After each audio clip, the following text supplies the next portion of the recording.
So today I discovered I'm a member of the left, quote unquote.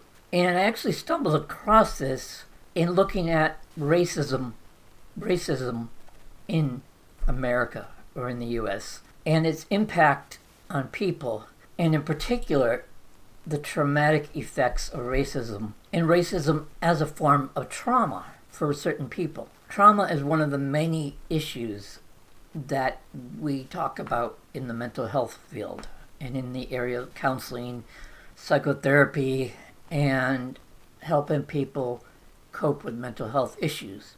And racism is indeed a part of society that does cause trauma in the lives of people. Let's talk about how I got down this path today. So I was watching a course in the training library available to employees at Freedom House Recovery Center Incorporated, and I was viewing a course on racism and trauma and the impacts of this. And then I was looking at, after that, my course library on Audible, which is an Amazon company, which creates audiobook versions of many books that are in the Amazon catalog. So I was looking for books on trauma and or racism and race and those topics within the Audible library and within my own library of books that I have purchased and have been meaning to complete or to begin listening to. And I stumbled upon how to be an anti-racist, and then I stumbled upon this other book that I thought would be very helpful because it discusses racism and psychotherapy and how to address these issues of racism, trauma, and how to help people who are experiencing this. So in looking at these titles, then I thought, well, let me see what else is out there on critical race theory, because the book on psychotherapy and its intersection with trauma and racism was touching on critical race theory. And so I thought I'd see what else is out there on this topic that's become so political. And wow, was I surprised. I could not believe all these titles out there telling you all kinds of things about the left and how radical the left is and how dangerous we are and how we're against religion and we're Marxist. And I thought, oh my goodness, what has inspired this misunderstanding of a topic? Consider any other topic that might come up in psychotherapy. You're probably not going to challenge me if I start talking about different types of psychotherapy, different diagnoses, different mental health conditions, different problems that people face, different stressors, how to heal, how to relax, etc., etc., etc. But this one on racism and critical race theory and the impact of racism on the lives of people in America, in the US, that one pushes buttons for some reason. And the people who are writing these books are only addressing a political topic. They're not really looking at this from the angle and the direction where you would like someone to be looking at this topic from an advanced academic perspective. No, instead you've got people far less educated than me, far less educated than the people who are really coming up with and discussing critical race theory, telling us all these things about the politics of it and other off-topic issues. We're not trying. When I talk about and learn about racism and critical race theory and how it relates to psychotherapy or to helping people, I'm not trying to make a political statement. I'm not telling you as an average American what you need to do or how you need to think or how you need to act. It's not for you. This is for me to be a better therapist. And this idea has actually emerged out of, if I understand correctly, originally it was discussed in terms of law. And so I could see how that would be maybe threatening to some people. But it isn't a topic that really has anything to do with what's being made of it. Some of the books you'll find out there on Audible on critical race theory will equate it with Marxism, Karl Marx's theory, communism, and being against religion, and it's just, there's such a defensiveness out there. And I realized that this was just so confusing and unbelievable to me. I mean, why are people reacting this way?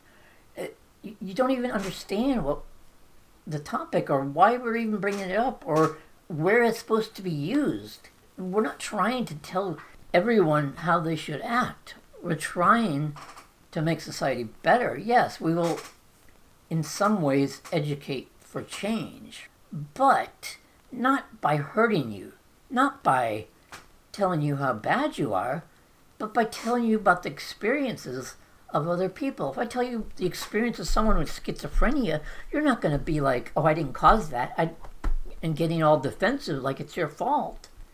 If I tell you about the problems of someone who has been raped, if you didn't rape the person, then you don't need to feel guilty any more than if you're not deliberately trying to hurt someone with your attitudes or beliefs, then you don't have to feel like you're a bad person. I mean, we might want to change some things, yes, of course.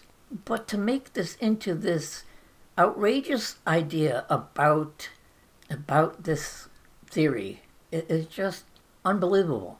The defensiveness I hear and see out there is just, why? I just wonder, why is this happening? Why do we have to be so afraid? And why are we lying about the reality of life for other people? Why are we denying the experience of other people? That's exactly what we're doing. We're saying we're not even going to listen to what the actual experience is of some people. I mean, you're deciding to discount the actual experience of certain people because it makes you feel uncomfortable. Why? That's not fair. You don't do it with schizophrenia. You don't do it with major depression, bipolar disorder. You don't denigrate their experiences just because you don't have those experiences. You accept them. Yeah, you don't hear voices and have other hallucinations, but that doesn't mean that you discount that someone else might have that experience and it could be troubling for them. You accept each person's experience, don't you?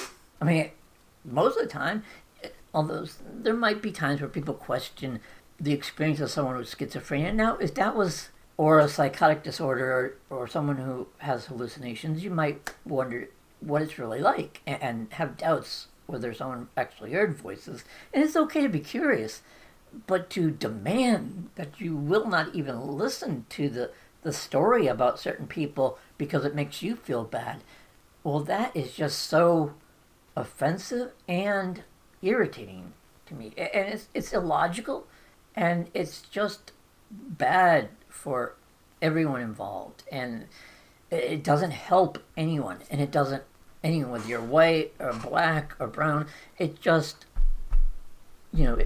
embracing and listening to different people can only be good.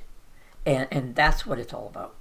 Understanding that we all are different. We all have different brain physiologies, and we all have experiences that are unique to ourselves, and the only way we can understand the experiences of someone else is by listening to them.